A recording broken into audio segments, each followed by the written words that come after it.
Sa mundo ng mitolohiya at relihiyon, isang pangalan ng patuloy na nakakaakit ng atensyon. Siya ay kilala bilang anghel na nagrebelde laban sa Diyos at ang naging simbolo ng kasamaan. Subalit sa likod ng pagkakakilala na ito, marami sa atin ang hindi lubusang nauunawaan ng kanyang kwento at mga aral na maaari nating mapupulot mula sa kanyang kwento. Alright, and welcome sa Karunungan PH. Ang kwento ni Lucifer ay hindi lamang tungkol sa pag-aalsa, kundi higit sa lahat, tungkol sa kahalagahan ng pagsunod sa kalooban ng Diyos at masasabing ang paggawa ng masama ay kinapupuutan ng amang may likha. Kaya ngayon ay ating babalikan at uunawain ang kwento.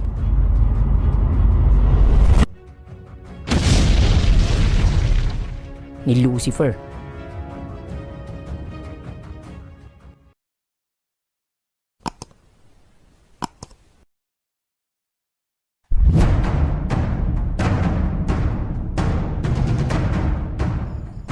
Sino ba naman ang hindi nakakakilala kay Satanas o sa Diablo, ang nilalang na palaging tumataliwas sa kagustuhan ng Diyos?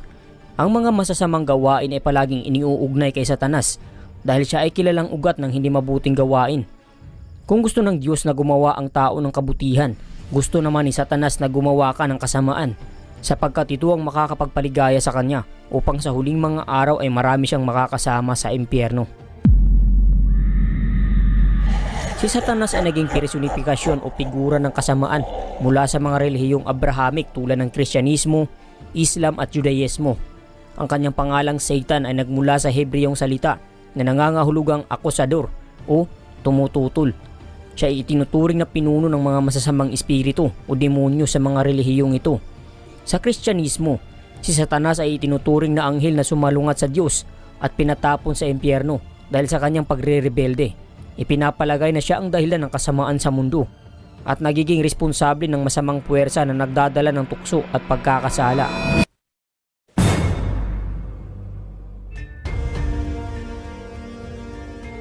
Si Satanas ay kinakatawan bilang kaaway ng Diyos at ng mga tao. Sa relihiyong Islam, ang kanyang karakter ay kilala bilang si Iblis o Shaitan. Siya ay itinuturing na isang anghel na tumututol sa utos ni Allah. Sa Islam, si Iblis ay nagtulak kay Adam at Hawa o Eva na kumain ng ipinagbabawal na prutas na nagdulot sa pagpapalaya sa kanila mula sa paraiso. Sa relihiyong Judaismo naman, ang konsepto ni Satanas ay kaiba sa Kristyanismo at Islam. Sa halip na ituring siyang masamang nilalang, itinuturing nila itong isang anghel na nagsusuri at nagtututol sa tao upang siya ay magpasya ng tama at mamuhay ayon sa mga kautusan ng Diyos. Sino ba talaga si Satanas? Ano ang nangyari sa kanya bago siya tinawag na Diablo? At bakit ikaliligaya niya ang paggawa ng kasamaan?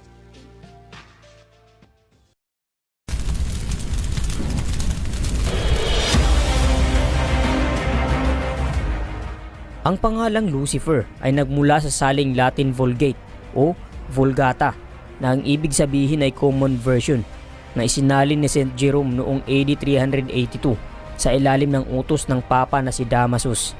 Siya ang nangungunang scholar ng Biblia noong kanyang kapanahunan. Magmula noon, ang nasabing bersyon ay ginamit na ng Iglesia Katolika noong mga AD 383. Ibig sabihin, ang Lucifer ay Latin na pangalan na katumbas ni God Venus ng mga Romano na tumutugma rin sa mga pangalang Griego na Phosphorus na ang ibig sabihin ay tagapagdala ng liwanag at Eusporus o tagapagdala ng liwayway. Hanggang ang mga modernong eskola ng Biblia ay isinalin ito sa terminong morning star o tala sa umaga sa halip na Lucifer, kung kaya tinawag si Lucifer na morning star. Natin namang mababasa ngayon sa mga talata ng Biblia, partikular na sa Isaias, Kabanata 14, ika-12 berso. At sa libro ni Lucas, Kabanata 10, ika-18 berso, tinukoy ni Jesus si Lucifer o si Satanas na nahulog mula sa langit na parang kidlat. Ang salitang Lucifer ay ginagamit din sa Latin na bersyon ng Exalted, the Proclamation of Easter. Base sa mga talata ng Biblia, kung sisiyasatin ang kwento ni Lucifer na mababasa sa mga magkakahiwalay na teksto, sinasabing noong unang panahon bago palikhain ng tao, may mga anghel na pinamumunuan ni Lucifer sa isang digmaan. Si Lucifer ay isang marilag na anghel, isa sa pinakamagaling at pinakamatalino. Ngunit dahil sa pagiging magaling, siya ay naging palalo nagkaroon siya ng kagustuhan na higitan ng kapangyarihan ng Diyos upang pumalit sa pwesto. Dahil sa labis na kagustuhan ni Lucifer na maghari sa langit, nagtulak ito sa kanyang tuluyang pagrebelde sa Diyos.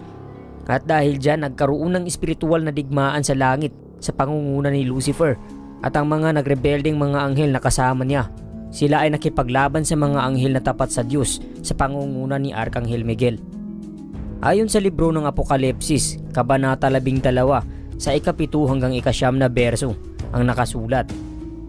At nagkaroon ng pagbabaka sa langit. Si Miguel at ang kanyang mga anghel ay nakipagbaka sa dragon. Ang dragon at ang kanyang mga anghel ay nakipagbaka. At hindi sila nanganalo, ni nasumpungan pa man ang kanilang dako sa langit. At inihagis ang malaking dragon, ang matandang ahas, ang tinatawag na Diablo at Satanas. Ang dumadaya sa buong sanlibutan, siya ay inihagis sa lupa at ang kanyang mga anghel ay inihagis na kasama niya. Kahit si Lucifer ay isang magaling na anghel, hindi niya kayang tumbasan ang kakayahan ng isang may likha.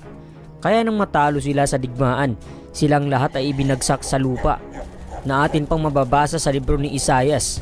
Sa pamamagitan ng pagbagsak ng hari ng Babylonia, tinukoy si Lucifer na nahulog mula sa langit. Ayon sa aklat ni Isaias, Kabanata 14, sa 12 hanggang 15 berso ang sabi, "Nahulog ka mula sa langit, ikaw na tinatawag na tala sa umaga. Ibinagsak ka sa lupa, ikaw na nagpasuko ng mga bansa. Sinabi mo sa iyong sarili, aakyat ako sa langit at ilalagay ko ang aking trono sa itaas ng mga bituin ng Diyos. Uupo ako sa itaas ng bundok na pinagtitipunan ng mga Diyos sa bandang hilaga.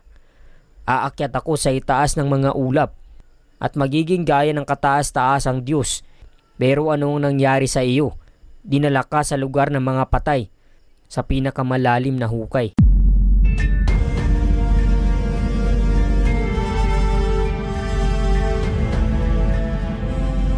Bagamat maraming talata mula sa Biblia ang mababasa hinggil kay Lucifer, mayroong mga nagsasabi na ang mga bahaging ito ng kwento ay parte lamang ng mga relihiyosong interpretasyon at tradisyong paniniwala, partikular na sa Kristyanismo.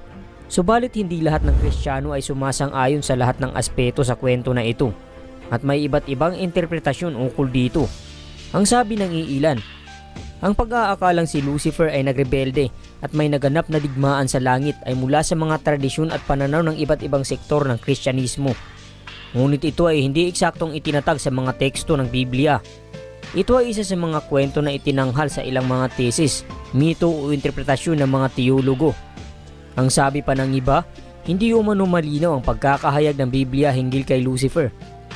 Bagkus, ang mas eksaktong kwento ng pagre-rebellion sa langit ay mababasa mula sa iba't ibang aklat ng tesis, tulad ng Paradise Lost ni John Milton. Ayon sa kwento ng libro ni Milton, si Lucifer ay isang pinakamataas na anghel sa langit na nagrebelde laban sa Diyos dahil sa kanyang ambisyon na maging mas makapangyarihan kaysa sa Diyos. Ipinahayag ni Lucifer ang kanyang pagkalaban sa pamamagitan ng pagsagot sa Diyos ng non serviam na nangangahulugang, "Hindi ako maglilingkod." Kaya ito ay nauwi sa isang malagim na digmaan sa langit, kung saan siya ay itinapon patungo sa impyerno kasama ang mga anghel na sumama sa kanyang pagre-rebelyon. Gayunpaman, mahalaga ring tandaan na ang kwentong pagrebelde ni Lucifer sa langit na nakasulat sa librong ito ay bahagi lamang ng mga post-biblical na tradisyon at pananampalataya ng ilang sektor ng Kristyanismo. Kapag sinabing post-biblical, nangyari o umiral na pagkatapos ng paglikha ng Biblia o pagkatapos ng pangyayaring nakatala sa Biblia. Sa makatuwid, ang mga detalye ng kwento ay maaaring magkaiba depende sa paniniwala at interpretasyon ng mga samahan o individual.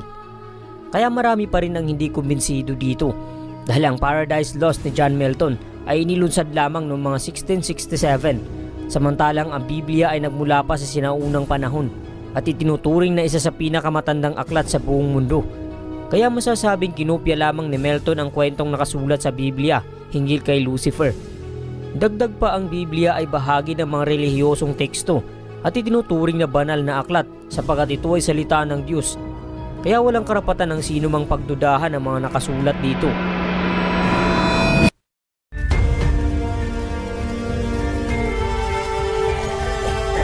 Dahil sa kwento ni Lucifer, maraming mananampalataya ang naniniwala na lahat ng nangyayari sa mundong ibabaw ay kagagawa ng demonyo.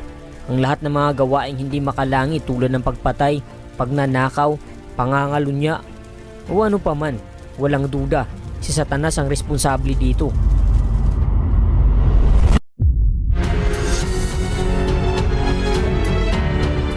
Ngunit may mga nagtatanong, bakit si Satanas ang palaging sinisisi sa lahat ng mga masasamang kaganapan dito sa mundo? Kung ito naman ay gawa ng isang taong may timang budhi. Subalit tandaan na ikaliligaya ni Satanas ang paggawa ng kasamaan. Marahil ang mga taong gumagawa ng masama ay hinipo ni Satanas ang puso at diwa nito, kung kaya't kagustuhan din nila ang gumawa ng masama. Kung makapangyarihan ang lumikha, ganoon din ang kanyang nilikha. Kaya palaging pinaalalahanan ng sino mang sumusunod sa Diyos na mag-ingat sa lahat ng bitag ni Satanas, sapagkat kaya nitong linlangin ng sino man na sumuway sa kanyang kagustuhan.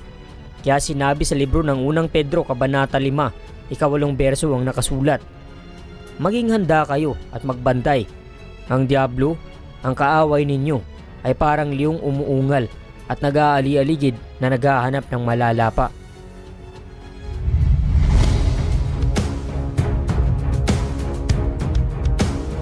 Ang pangunahing aral sa kwento ni Lucifer ay ang kahalagahan ng pagsunod sa kalooban ng Diyos at pag-iwas sa kasakiman at ambisyon.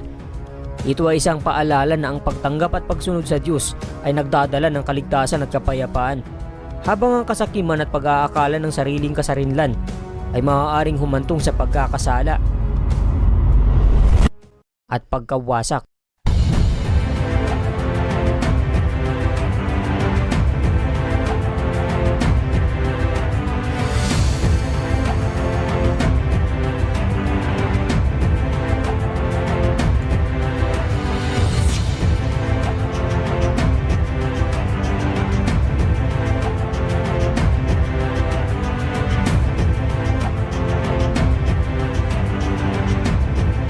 Kung nagustuhan mo ang video na ito ay huwag mo namang kalimutang mag-iwan ng like at subscribe. At i-share mo na rin upang mas marami pa ang makakapanood. Tandaan, higit na mainam sa ginto ang magkaroon ng karunungan at higit kaysa sa pilak ang magkaroon ng pangunawa. Hanggang sa muli at maraming salamat sa pagsubaybay.